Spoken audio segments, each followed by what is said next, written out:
Magandang araw sa inyong lahat. Ako po si Banat Bay at eto na naman, nagbabalik ho tayo para ho maghatid ng balita.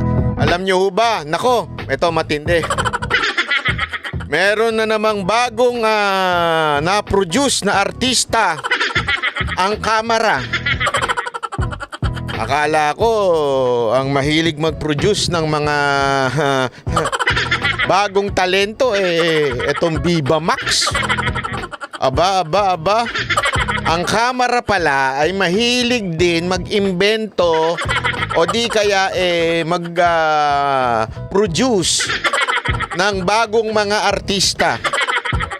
Yung tipong may kasamang pag-iyak-iyak. Diba? Gago! Naku po. Kitang-kita naman ho natin, di ba? Ito na namang bagong si Garma. Si Garma na siyang nagsabi na kesyo daw di umano si Pangulong Duterte ay nagbibigay ng reward money sa mga pulis na ipinapadaan sa isang tao na dumadaan kay Bongo tapos dumadaan sa isang tao. Grabe. Napakadami namang dadaanan yan. Ang dami naman dinadaanan bago makaabot dun sa taong mabibigyan ng reward. Hindi ba pwedeng diretso na lang? Bakit ang dami pang dinadaanan? Hindi ko talaga maintindihan itong mga bagong script ng mga artista ng kamera. Gago! O ito pakinggan natin kung ano na naman tong bagong script ng kamera. Etong camera sa totoo lang dapat alam nyo, magpalit na lang tayo ng banateros. Kayo na lang kaya ang maging vlogger. Kami na lang umupo dyan. Pag kami umupo dyan, gagawa talaga kami ng batas. Hindi kami para mga vlogger. Hindi kasi sa totoo lang, nakalimutan na ho ba natin ang definisyon ng isang kongresista? Gumawa ng batas. Yun ang primary work or job description ng isang congressman, gumawa ng batas. Hindi mag-train ng artista. O di kaya hindi mag-imbestiga. Mali ba napasok ninyo? Hindi, ako lang nagtatanong lang ako sa mga kongresista, mali ba napasok ninyo? Ang gusto nyo atang pasukin ang pagiging judge o justice, implementing ng justice. Mali parang ang pinasok ninyo, di ba? Parang dapat hindi po kayo congressman. Dapat kayo nag-abogasya, tapos nag-apply kayo as judge. Kasi grabe na ginagawa ninyo sa kamera. Nag-uubos kayo ng pera na nag-iimbestiga. Hindi naman kayo mga nag-uusga, nang-iimbestiga. Trabaho ng pulis, nag-iimbestiga. Trabaho ng NBI, nag-iimbestiga. Nang-uusga, trabaho ng judge. Hindi ko maintindihan. Pakinggan natin to Pasok. Kapwa itinanggi ni na Senador Bato de la Rosa at Senador Bongo ang pagdawit sa kanila ni retired Police Colonel Royina Garma sa umano'y reward system sa drug war. Ipinagtanggol. Alam mo, noong unang kita ko pa lang dito kay Garma, duda na ako Kasi tandaan ninyo nakailang araw na ho sila. Yung una, medyo tumatanggi-tanggi pa siya, pero duda na ako yung paiyak-iyak niya. Duda na ako. Hindi kasi alam mo, ewan ko ito mga kababayan ito, kung ikaw nagsasabi ka ng totoo, di ba? Hindi ka na kailangan umiyak-iyak. Hindi ka na kailangan magdrama-drama. Kung nagsasabi ka ng totoo, di ba? Sasabihin mo diretso, ito alam ko. Simula pa lang, sasabihin mo na kagad, wala na yung paiyak-iyak. Una pa lang, nung unang kitang-kita nyo naman na nangyari sa kanya. Ito, hindi, para lang sa kaalaman ng iba Yan si Garma, nung una, umiyak yan dahil na-contempt siya. Yung mga bully nating mga congressman, yung mga... Ayoko na lang magsalita ng masama o magmura. Dahil talagang mga bully, sa bagay, yung iba kasi dyan, NPA. di umano. Hindi, yung iba talaga dyan. Kung hindi naman NPA, dating NPA, di umano. Diba? Kaya yung asal nila, asal balasubas, asal rebelde. Napakabuli. O kasi nga po, alam naman natin yung iba dyan, ganyan talaga di ba? So, ano nangyayari dyan ngayon? Tingnan natin ha. Dinigo si dating Pangulong Rodrigo Duterte. Nakatutok si Mav Gonzales. Up to 2021. 6 na SONA. Tuwing binabanggit ni dating Pangulong Duterte ang war on drugs, nagpapalakpakan po ang lahat. Hindi lang palakpakan, sir. Standing innovation. Standing ovation pa. Pagka nagsosona si Pangulong Duterte. At alam naman natin yan, mga kababayan. Gago na lang.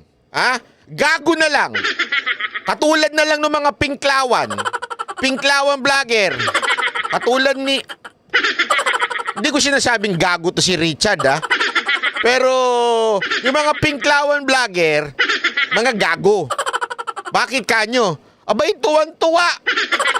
Tuwan-tuwa na walang namamatay ngayon. Tuwan-tuwa at iniipit nila ang isang presidenteng dati pong nagbigay ng kapayapaan sa Pilipinas.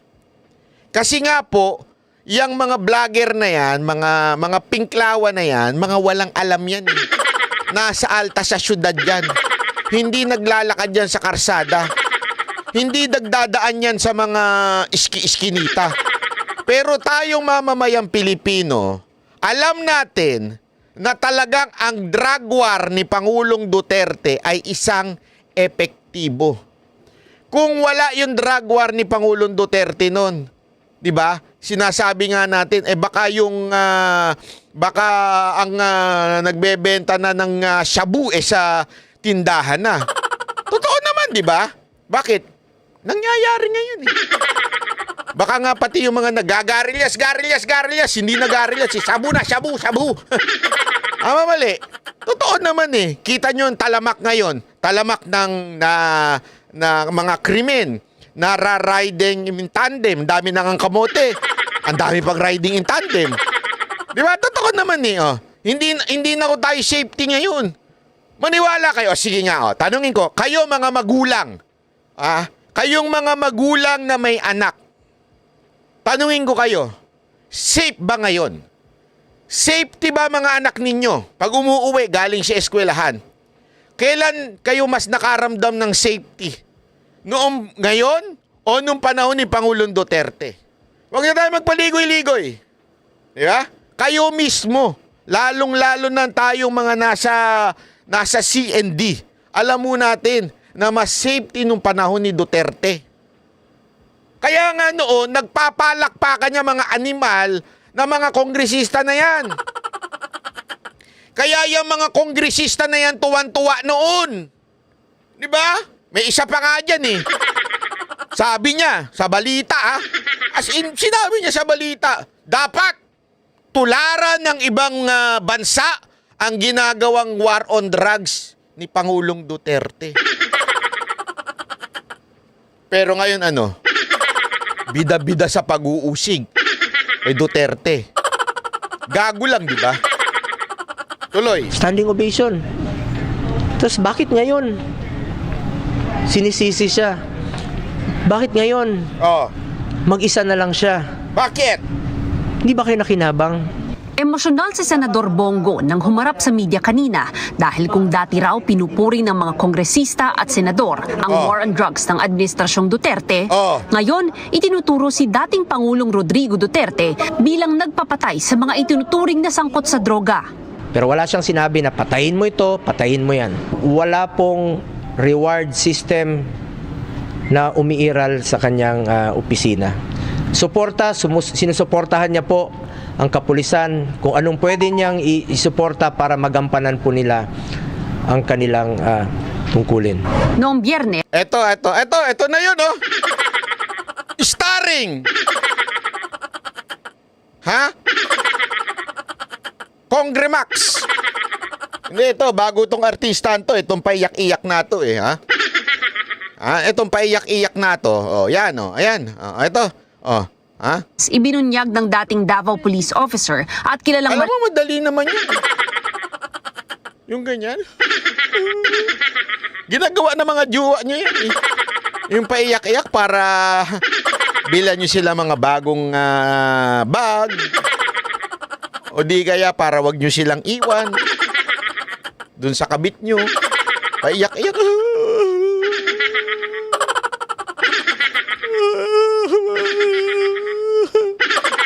Ang dali niyan eh. Oh, totoo. Kapit kay Pangulong Duterte na si Royina Garma sa pagdinig ng Quadcom ng Kamara na nagbibigay ng pabuya ng hanggang 1 milyong piso kada mapapatay sa ilalim ng war on drugs na nakamodelo sa tinawag na Davao Model. Sabi ni Garma, mula nang umpisahan ito, alam na raw ni Senator Go na nooy Special Assistant to the President. Sigurin daw ang kausap ng dating staff daw ng Presidential Management Staff o PMS na si Ermina Muking Espino na tagabigay ng reward money sa tauhan ni retired Colonel Edelberto Leonardo. At si Leonardo naman daw ang nagbabayad ng pabuya sa mga operatiba. Hindi po totoo yan. Hindi, kasabi ko nga, wala pong reward system. At kung sakali mang meron siyang iutos sa akin na illegal, hindi ko po susundin. Hindi rin po ako papayag na utusan ako ng illegal. Alam mo, yung tinatawag na reward system, baka yan yung sa PIDEA. Hindi, kasi totoo naman may reward system dyan sa PIDEA. Pagka ikaw ay nagsuplong ng mga drug syndicate, ganyang reward. Di ba?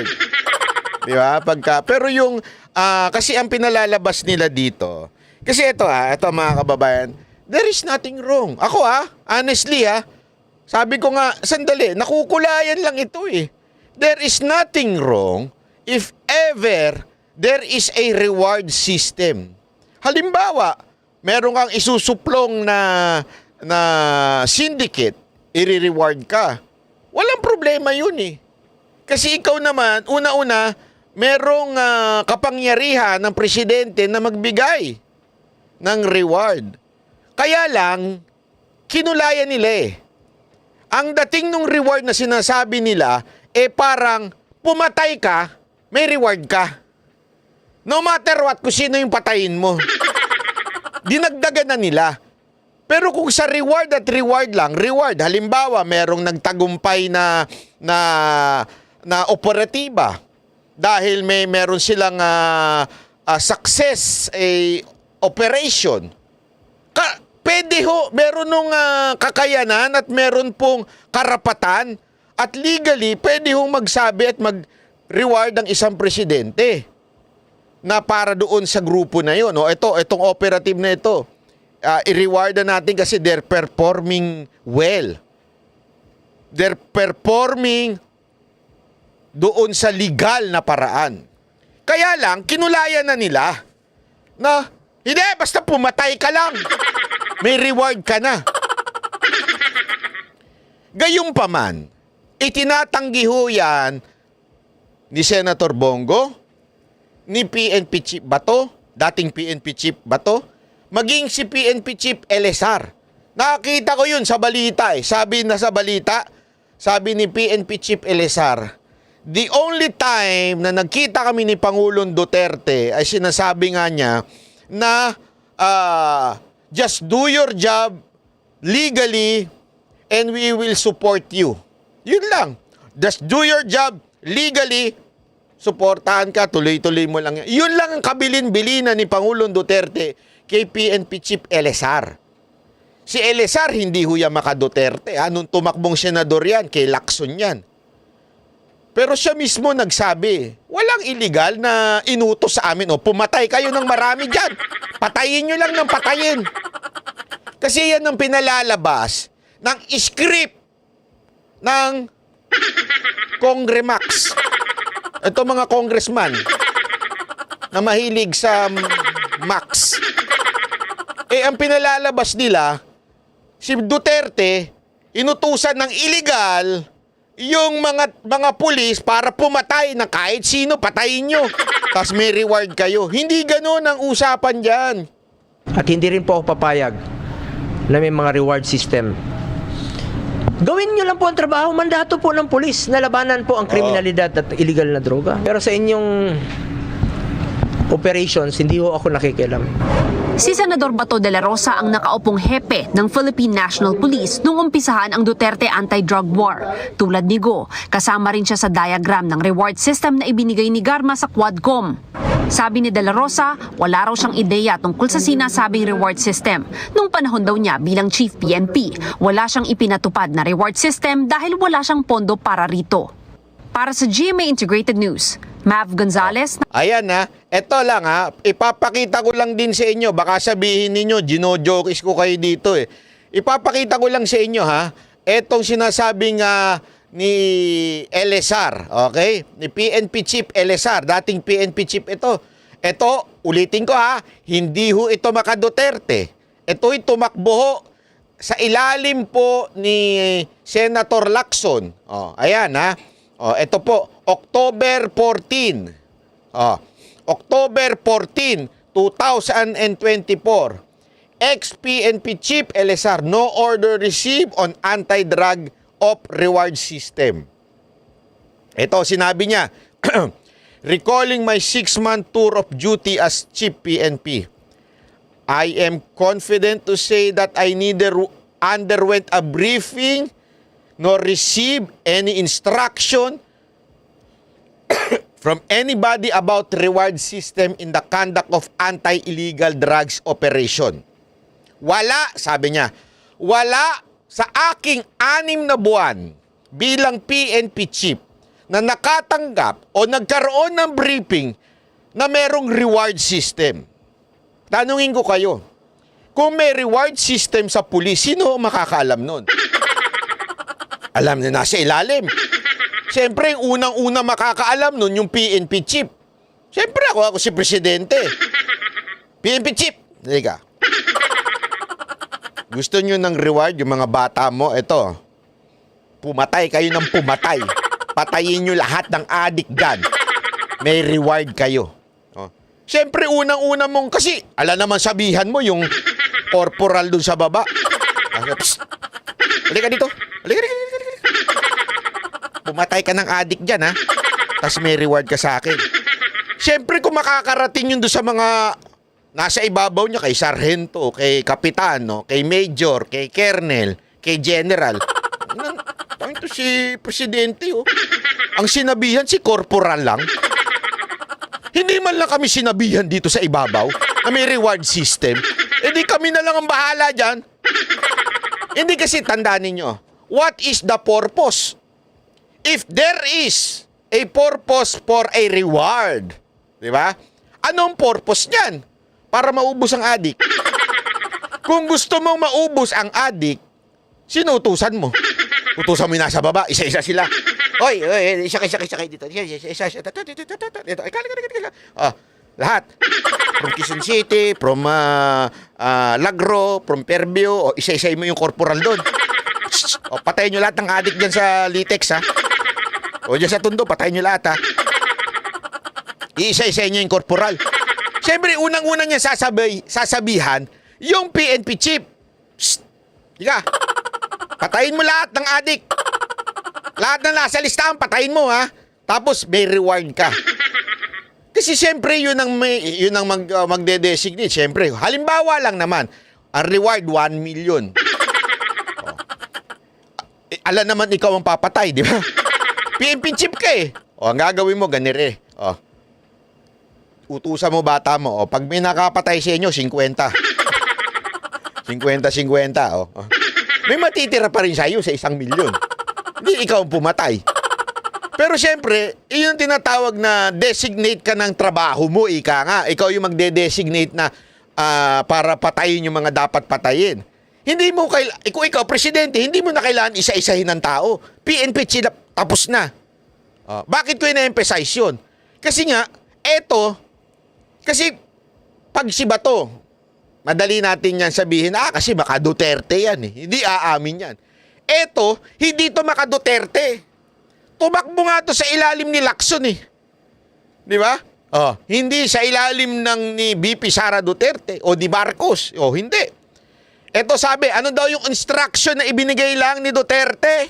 Eto, and the only instruction I received from then President Rodrigo Duterte was to do what is right and legal. O, di pahiya kayo mga ungas kayo.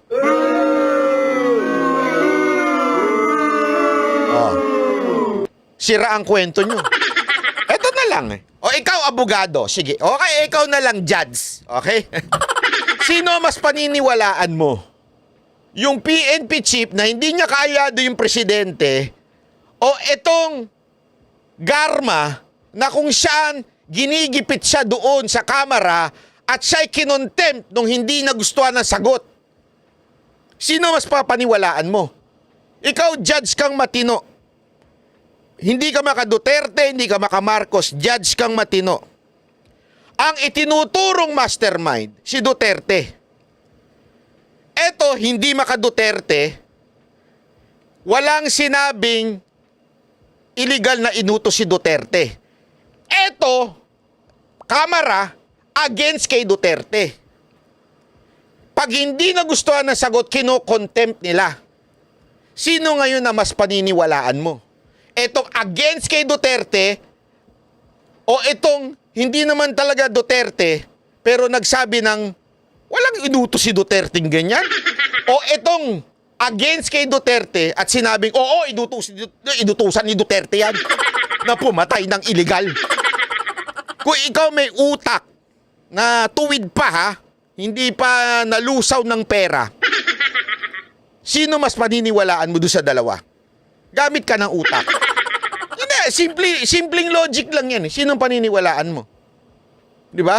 Simple. Eto, tandaan ninyo, ang kamera, every time hindi nila gusto ang sagot, contempt ka. Kaya nga ang tawag sa kanila, House of Contempt. At hindi biro ang makontempt ng kamera. You know why? Hindi naman po sa kamera ikukulong eh. Talagang sa city jail ikinukulong eh. So ikaw, pobre kang tinawag doon at hindi mo ilalaglag si Duterte, kulong ka, tanungin ko sa'yo. Ikaw, nasanay ka sa marangyang buhay, marangya, maayos na buhay, biglang dito ka na sa korte ng mga tambaluslos. Pag ang sagot mo ay hindi pabor sa kanila, kulong ka. Pero kung ang sagot mo, ilaglag mo si Duterte, bayani ka. Tanungin kita, ano isasagot mo? Kulong? O sumunod ka na lang sa utos ng mga tambaluslos? Hindi sagot kayo. Kung ikaw, sanay ka sa luho, gusto mo bang makulong sa city jail? Hindi mo gusto yun. Talagang iaano mo yan. Gagawa mo ng istorya. Diba?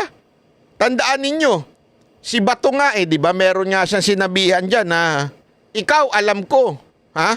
Alam ko, nilalapitan mo to si Guo para ilaglag si Duterte. Para imbentuhan si Duterte. Para idawit ako, idawit si Bato, si Bongo. Di ba? Alam ko, sabi ni Bato yan. Kasi nga po, ang motibo nitong hindot na Quadcom na to ay siraan ang lahat ng kaalyado ni BP Sara Duterte. That includes yung kanyang tatay, kapatid, Senator Bongo at Senator Bato. Yan ang kanilang anyone na dumikit kay BP Sara Duterte, kailangan nilang sirain. Para tandaan ninyo, election is just, somewhere out there. It's near. Malapit na po election, so kailangan na po magkasiraan. Di ba po? Paano ko nasabi yan? Hindi, baka sabihin nyo, niloloko ko kayo. Paano? Eto, may papakita ko sa inyo. Oh, eto. Sino isa sa mga namumuno diyan sa kamera na galit na galit, akala mo talagang sama-sama ng war on drugs ni Duterte. 'Di ba ito? Yan oh. Yung barbero. Si Barbers. Si Barbers noong 2018, Barbers calls for continued support for war on drugs. Oh, 'di ba? Oh. Ayan oh. Sabi niya oh, ituloy natin ang war on drugs. Nagsalita siya dun sa real number PH na ginawa ng PCO to alam ko Oh. Sinabi niya, siya ang chairman ng House Committee on Dangerous Drugs said, there are a lot to be done to ensure victory in the efforts to eradicate illegal drugs. Ang aga mo na bulok. Kong, ang aga mong nabulok. Oh. Ito pa yun oh. Ayan. 2017, consistent si kuya.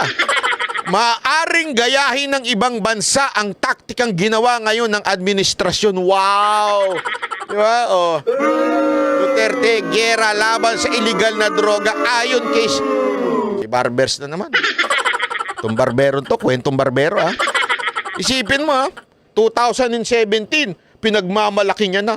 Pwede itong gayahin ng ibang bansa. Ang galing ni Duterte! Ang galing-galing ni Duterte! 2017. Isa 2018. Ito pa. 7 years ago. Ako po, patay. Gagawa mo pa 24 plus minus 7. Basta.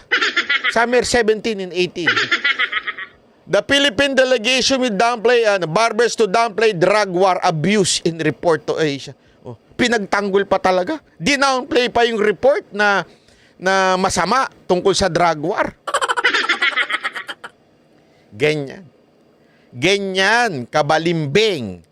Etong mga congressman natin, di ba?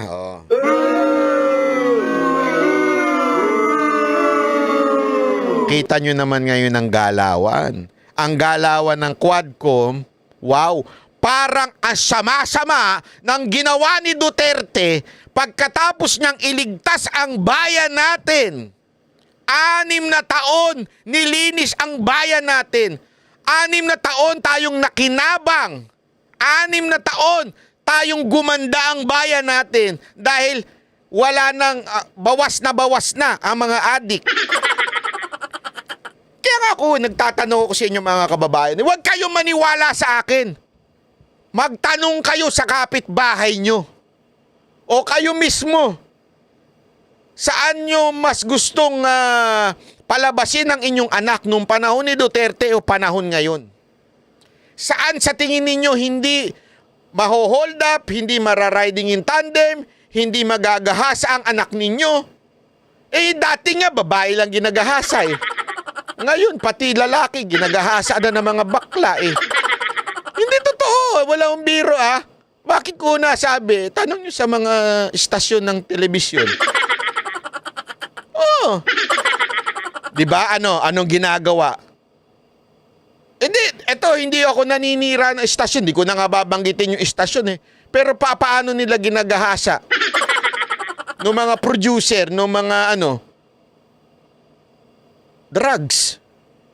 Inaano muna nila ng drugs. Parang gusto kong kumanta ng Every Breath You... wag ganyan, banat bay. Hindi, naalala ko lang kasi. Diba? May pinanonood kasi akong series ngayon. Yung series ni PDD. Hindi, totoo naman, diba? May pattern Ganoon bago nangyayari yung pag-a-abuse. Paanoin muna ng drugs. Diba? Hindi ko sinasabi yung wala akong pakialam doon sa Amerika, dito sa atin. Nangyayari din yan mga producer, di ba, sa network, ianuhin muna nila. Ganun nakatalamak ngayon. Kung dati, di ba, nalinis na yung karsada. Safety na sa karsada. Ngayon, yung karsada, punong-puno na naman ng adik. punong-puno na naman na nagsasalitang mga... Kanina meron akong kasi meron akong tinambayan. Oh, may talagang yung doon saan sumasayaw-sayaw ng ganyan. Talagang todo bigay. Tapos yung ngala-ngala parang si Humpak na.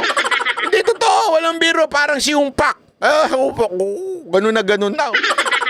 Alam mong konti na lang to, overdose na to eh. Ang dami na naman sa karsadang ganyan. Hindi kasi ang problema dito sa mga congressman na ito, hindi ko kasi nila na yan. Hindi ko alam kung hindi nila nakikita o nagbubulag-bulagan lang sila. Pero hindi kasi naman bumababayan sa ground eh. Kaya nga sabi ko sa inyo, huwag kayo maniwala sa akin eh. Kayo nga mismo magsabi. I-comment nyo sa baba. Hindi, i-comment nyo sa baba, in your own experience, kailan mas safe? Kailan mo nawala talaga yung mga addict? Takot talaga yung mga addict? Takot yung mga pusher? Ilagay nyo sa baba o i-comment nyo. Ngayon, good luck. Yun na masasabi ko. O, di ba? O, ito yung magandang kasi ito may anggulo to. Ang ganda ng sinabi ni Senator Bongo dito. Panoorin nyo ito. Ang ganda eh. Una, hayaan na po natin ang taong bayan ang humusga. Kung mas nakakalakad ba ang mga anak natin na hindi nasasaktan, hindi nababastos ng mga drug addict nung panahon po ni dating Pangulong Duterte. Yun.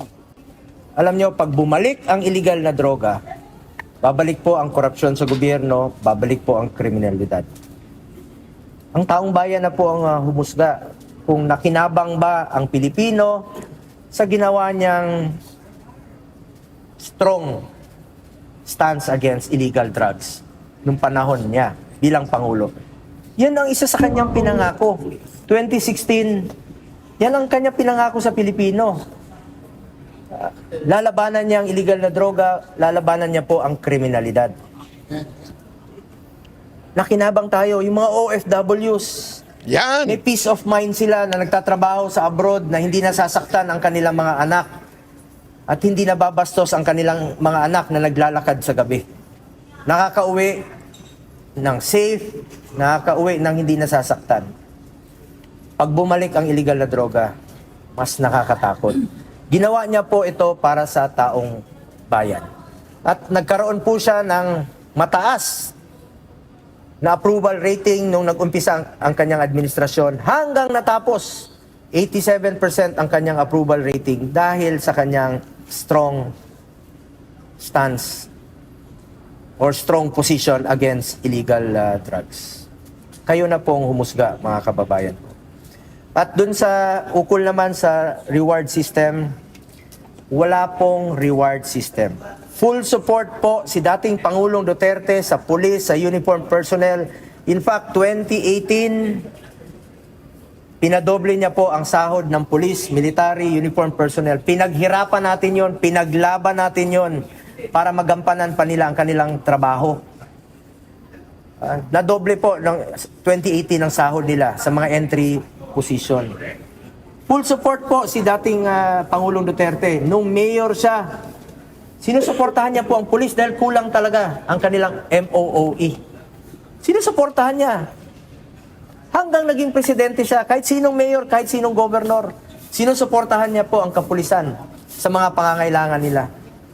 Pag may nasasaktan, may namamatay, pinupuntahan niya, binibisita niya.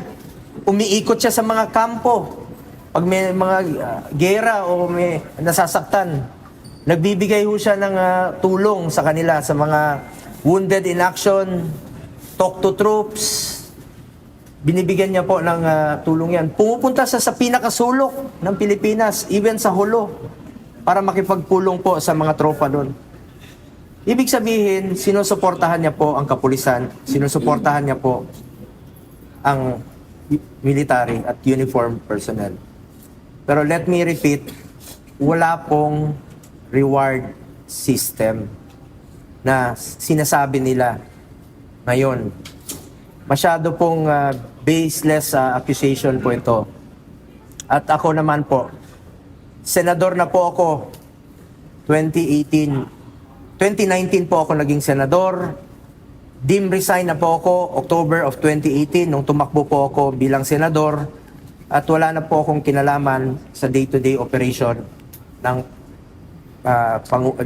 President Rodrigo Duterte. Hindi naman maiwasan, panahon ng pandemya, nandyan po ako sa tabi niya, tinututukan natin paano natin malampasan yung pandemya at hindi ko naman po kinakaila sa inyo na malapit po ako sa kanya at parati ko siyang sinasamahan in my own personal capacity.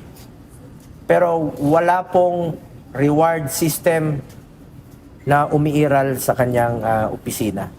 Sinusuportahan niya po ang kapulisan kung anong pwede niyang isuporta para magampanan po nila ang kanilang tungkulin. Sir, anong next move nyo ngayon? Anong next move? Kung kakailanganin po na kailanganin mag-imbestiga rin po rito, ako naman kung ano lang yung katotohanan, the truth lang po. Dito lang tayo umikot sa katotohanan at hindi tayo magkakamali dyan. Magpa-file po kayo ng resolution. Kung kakailanganin po para magkaroon tayo ng... Yan ang magandang gawin sana ng mga senador. Mag-file talaga sila ng resolution na kung saan imbestigahan. Kasi si Garma, halatang-halata naman eh. Siyempre, yung Quadcom, ang target noon si BP Sara Duterte. Kaya lahat ng kaalyado, katulad nila Senator Bongo, Senator Bato, at ang kanyang tatay, talagang ididiin. Ngayon, dito sa Senate, sana magkaroon ng investigasyon din. At doon sa totoo lang, di ba? Yung talagang usigin siya ng abogado na talagang, alam mo yun, paano mo nasabi yan? Ikaw ba mismo? Kasi ang dating kasi puro hearsay. Sabi ni ganito, sabi ni... Sa totoo lang bakit Garma, ang dami mong kausap na general? Laging ganun siya. Sabi ni ganitong general, sabi ni ganito ni major, sabi ni ganito. Puro sabi sa'yo. Bakit? Kailan kayo lagi nag-uusap ng mga yun? Hindi, kasi may balita ako dyan. Pero hindi ko na lang sasabihin. Ako lang nakakaalam nun na malapit ka talaga sa mga general, sa mga major, sa mga opisyal ng PNP. At meron kang personal time with them. Kaya nachichismis-chismisa ng nagkakaroon ng chismisang nagaganap. Is this over, ito bang chismisa na ito? Over the office o over the, ano ba yan? Nagko-copy ba kayo? O umiinom kayo? Nagtatanong lang. Parallel investigation dito sa Senado para malaman po natin ng katotohanan. I'm very much willing na mag-file din po ng resolution para magkaroon po ng investigation rin po dito sa Senado para malaman natin kung ano lang yung totoo. Ay, sa lahat ng kung gusto niyo imbestigahan yung war on drugs, pwede nating Grabe, galit na kagad yung media. lalo na Investigasyon saan? Investigasyon saan? Para bagang pagka ang Senado mag-iimbestiga, masama. Pero pag ang Kamara nag-imbestiga, pabor na pabor kayo. Si Senator Halata namang may karga. Bato is the chairperson of the Committee on Peace and Order. At siya po yung Chief PNP para malaman natin kung ano talagang totoo at ano po yung naidudulot nito at tulong nito sa ating mga kababayan. Nakatulong ba ito sa ating pamumuhay, ang war on drugs? Kung tahimik bang nakakauwi ang ating mga anak na hindi nasasaktan? Alam mo, ang ayaw ko pong mangyari na ang taong bayan po ang takot maglakad sa gabi. Dapat po ang kriminal, dapat po ang drug addict ang takot maglakad sa gabi. Yan, nung panahon ni Duterte, ganun. Ang mga addict, mga kriminal, yung mga kaibigan, yung mga pinklawan, takot na takot eh. Oh, yung mga addict, mga big time nga cocaine user na mga mayayaman, takot nun eh. Ngayon, madalas pang mag-party. Hindi po yung ordinaryong mamamayang Pilipino na gusto lang po tahimik ang buhay na makakauwi po ang kanilang mga anak. Karapatan po natin mabuhay ng tahimik na nakakauwi po ang ating mga anak. Huwag naman sanang palakasin ang loob ng mga drug addict. Ang nangyayari ngayon, lumalakas po ang loob ng mga drug lord. Aba, syempre. Senator, hindi, totoo naman eh. Ikaw ba naman ang kakampi mo, Kamara? House of Representatives ang kakampi ko? Pare, mag-adik-adik lang tayo dito. Bakit? Huwag kayong mag-alala. Pag inimbestigahan yan sa Kamara, bayani pa tayo. Mga self-confessed drug lord, bayani pa.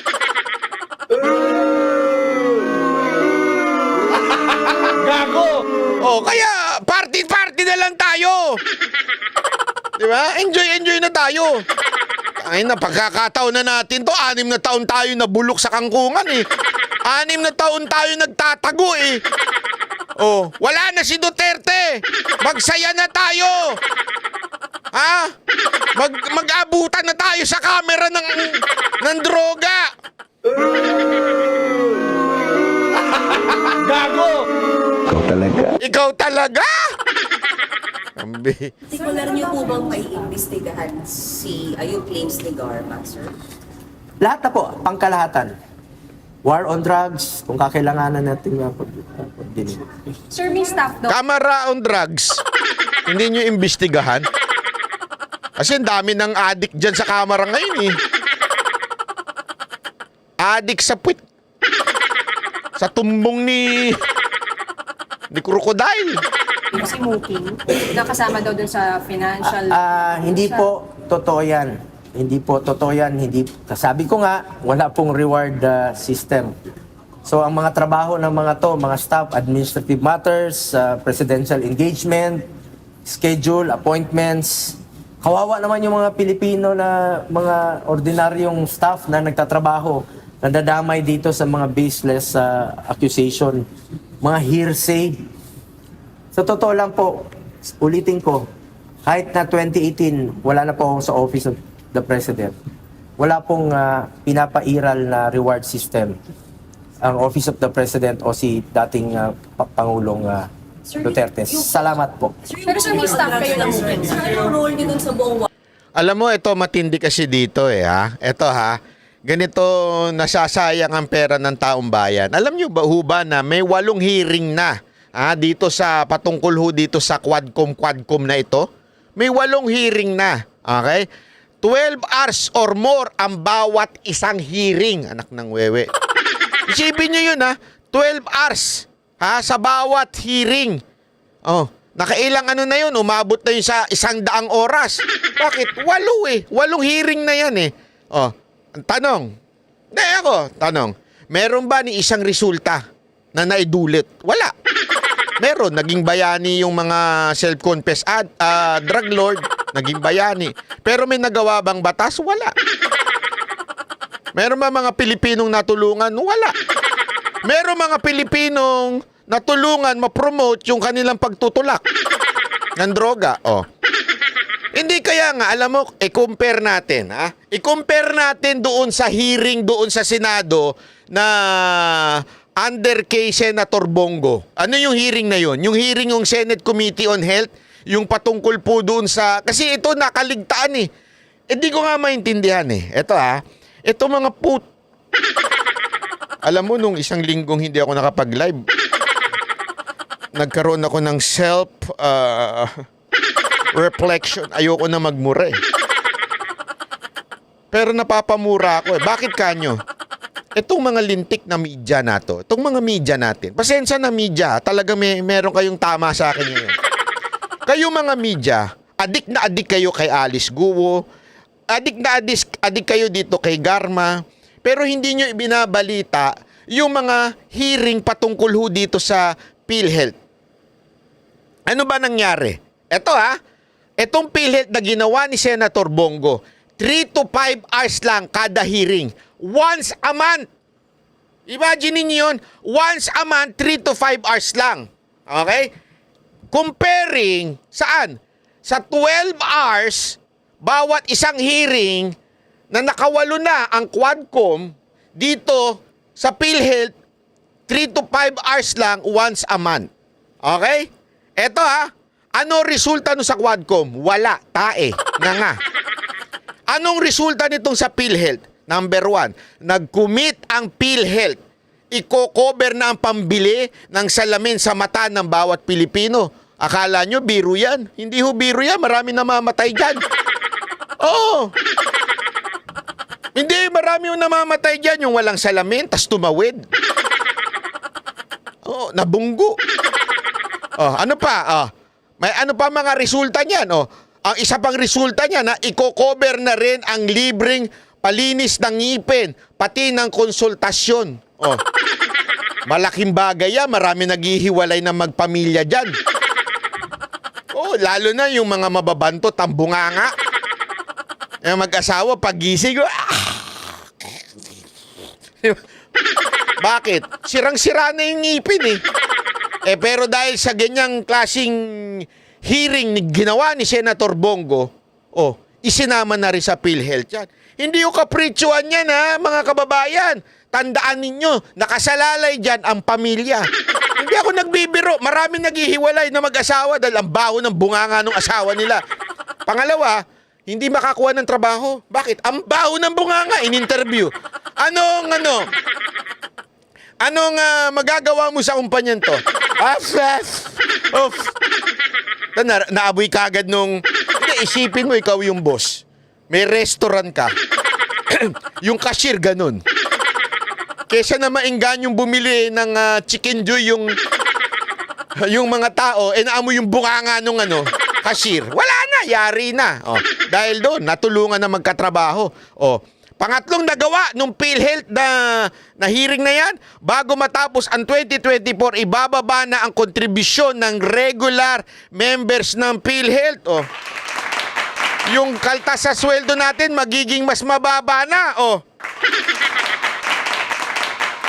Ito yung sinasabi nating hindi sayang sa pera ng taong bayan. Nag-hearing pero may resulta. Pangatlong resulta na yun, Quadcom, ano resulta? Bayani ang self-confessed drug lord. May bago silang artista na paiyak-iyak. Pang-apat, na resulta ng PhilHealth. Pambili ng wheelchair. Pinag-aaralan na ring i-cover yun. Malaking, yan? Malaking bagay ho yan, yung pambili ng wheelchair. Naku po. Panglima, magkakaroon na ng emergency outpatient package. Ibig sabihin, kahit hindi ka ma-confine, cover ka pa rin. Kasi, ang PhilHealth ngayon, kailangan ma-confine ka bago sagutin yung mo. Minsan, siyempre, ayaw mo na magpa-confine. Bakit? Kasi, kailangan mo magtrabaho. Kasi may mga ganun Diba? Yung kahit may sakit ka, kahit may iniindang kang may sakit, may napilayang ka, hindi ka pwedeng mag-absent sa trabaho. So, ipipilit mo.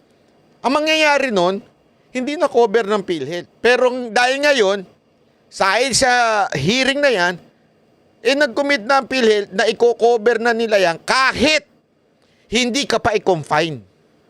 Di ba? Ano pa? Number 6, ibinasura na rin ang single period of confinement policy. Naku, yan ang pinakamaganda sa lahat. Ano yun? Single.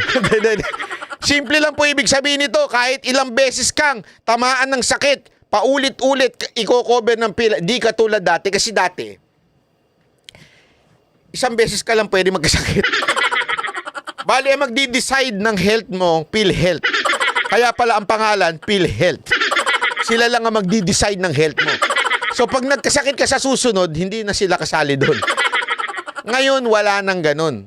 So, kung gusto mo magkasakit araw-araw, tutulungan ka na ng PhilHealth. Hindi ko naman sinasabing gawin mo yun, Pero kasi hindi maiwasan yun, lalo na pag matanda ka na, tapos ang dami mo ng problema, may kabit ka pa, stress ka pa.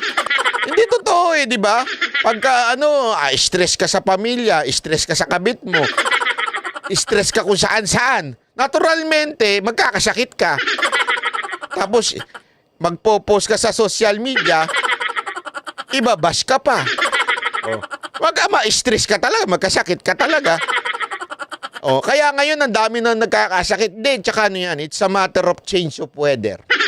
Hindi, alam nyo ba na alam nyo yung climate change na yan? Maraming nadudulot na sakit yan, lalo na sa mga asthmatic na tulad ko. Pagpabago-bago, talagang nga asthmahin ka niyan. So, dati, eto walang biro ito. Ako kasi asthmatic ako. Alam ko yan. Alam ko yan, nung panahon nung bata ako, once a year lang ako talagang atakihin ang asthma. Bakit kanyo? Kasi once a year, doon talaga merong pagbago ng yung biglaan, yung pa-August to November, October, ganyan, biglang lalamig. Doon, nagkakasakit ako doon. Doon ako ina-asthma. Once a year lang yan. Ngayon, hindi na. Madalas na. Bakit kanyo? Kasi nga, yung change ng weather, sobrang init, tas biglang uulan, lalamig.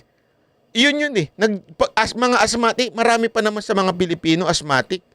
So, doon nagkakasakit. Ngayon, dahil sa ginawang hearing ni Senator Bongo, ano nangyari? Pwede na. Hindi lang isang beses i-cover ng PhilHealth. Pwede na uli susunod. Wala na yung tinatawag nilang single period of confinement. Di ba ang ganda? Bakit ko sinasabi ito? Etong mama, nagtatrabaho. Habang itong mga, untikan ko na naman masabi yung mura. Ayoko na talaga magmura eh.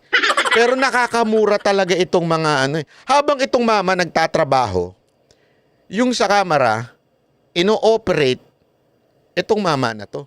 Ilang beses nang ipinilit, idawit sa Pogo, idawit saan? Dito naman. Talagang sunod-sunod na yan. Noong una, sa Pogo daw. Siya daw ang, basta, tulay. Ang daming kinukunik. This time, eto na naman. Habang yung mama, nagtatrabaho para sa mga Pilipino, yung kamera, nagtatrabaho para sirain na to. Siraan ng mga Duterte, siraan si BP Sara, siraan si Senator Bato. Ganyang kademonyo, kawalangya at mga hindot talaga yung mga congressman natin. Bakit ko sinasabi ito? Napaka-importante kasi.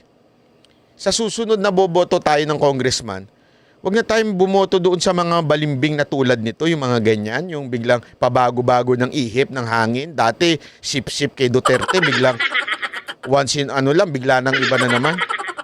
Hindi, kaya tuloy kaya tuloy si Pangulong Duterte. Ito na, sinagot niya na eh. Pakinggan natin ha. Congressman Mayor, yung pilit nila na nililing kayo romantically ni Colonel Garma. Any reaction to that kayo? Sabi nila na Kung pilit kayo na may relasyon daw kayo. Romantically? Yeah. romantically link pang lang kaya. Anong totoo doon? Romantically link lang. Romantic link pa lang pala, sabi niya. Pero ito yung kasunod, yung mabigat, matindi, malupit. Hindi siya, diretsuhan ko na yan. Sabi nila nag-intercourse kami, sexual intercourse. We have done... Kaya sabi, tatanungin mo sila. Sabi ko, nagtatanong si Duterte, ba daw may? Nag-iiyot daw ba sila? Hindi, kasi tinutut pa ng sabagay sa TV kasi yan. Ito sa naman to sa social media. Sabi ni Pangulong Duterte, diretsuhin nyo na. Kasi meron pang may romantic link, mga ganyan-ganyan. Hindi, diretso nyo na, nag-iiyot kami. Use the word. Use the word, sabi niya nga eh. Relasyon man ka. Yung mga ganon-ganon na patapsing yun. Diretsuhin na natin. Nagkauyak ba yan sila ni Duterte o ba ni Duterte? Bakit kasi tinutut pa eh? Diretsuhin nyo na. Huwag nyo na kasi romantic, lik. Liklikin nyo mga mukha nyo. Diretso nyo na, nag-iiyot kami.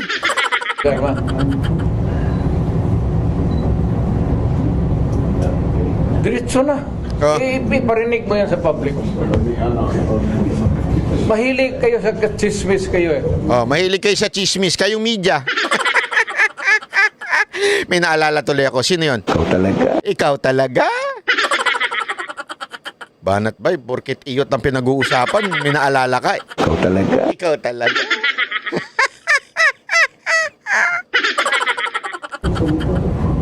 Kasi kayo mga chismoso, may romantic link pa. Ikaw talaga. Ikaw talaga. Lahat ng pulis, malapit talaga sa akin. Alam ninyo taga Davao na ang pulis magkakaso lalo na in the performance of duty, akin talaga yan. Yan, Ang kaso sa pulis na performance of duty, akin dyan nung mayor ako. Walang problema yan. Hanggang personal nila. Ngayon kung nagduda sila o may chismis na kami ni Garma, sila. Nag-ingon si mayor. Sayang, mali kasi yung nakuha kong video. Nag-iyot si Hindi kasi alam mo, sige, sabihin nyo ganun, sige, nag-iyot ka.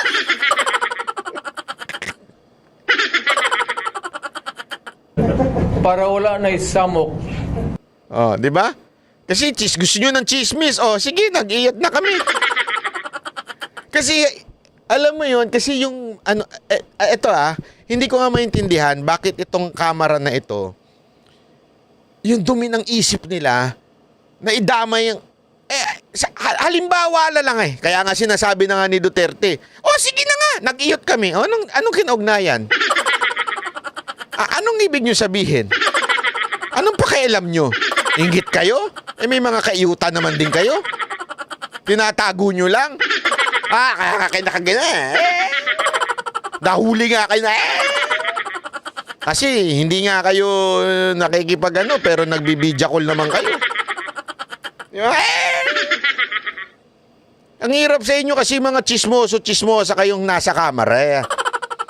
Pati hindi na dapat pinag-uusapan, pati yung lagi na lang inililing kay Duterte, tsaka alam mo, si Pangulong Duterte, kita nyo naman yung kanyang entourage. Ang gaganda. Yung mga niya, talaga naman. Pero may mga asawa yun hindi wala akong yun. Pero syempre, alam mo naman, pag matanda ka na, gusto mo yung maganda ng tanawin. Totoo naman, di ba? Pag matanda ka na, di ba, may nakita tayo doon, lagi niyang binibiro-biro niya. Pero may asawa yun, siya nga nagkasal Siya pa mismo nagkasal. Ibig sabihin, walang nangyari. Alam naman, magpakasal yun wala akong nangyari. Talaga lang, syempre ikaw matanda ka na, hindi naman na siguro, basta, hindi naman na siguro yun, di ba?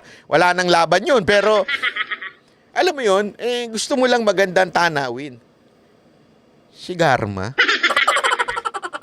Kahit saan kung tingnang anggulo Hindi naman siya tayo, hindi naman tayo pogi, pero hindi kasi, kunwari sabihin nyo, kunwari lang, itong, halimbawa lang, itong wag na nga. Itong babae na ito, nanlalalaki. Alam mo kung sino yung lalaki? Si Banat Bay. Maniniwala ba kayo?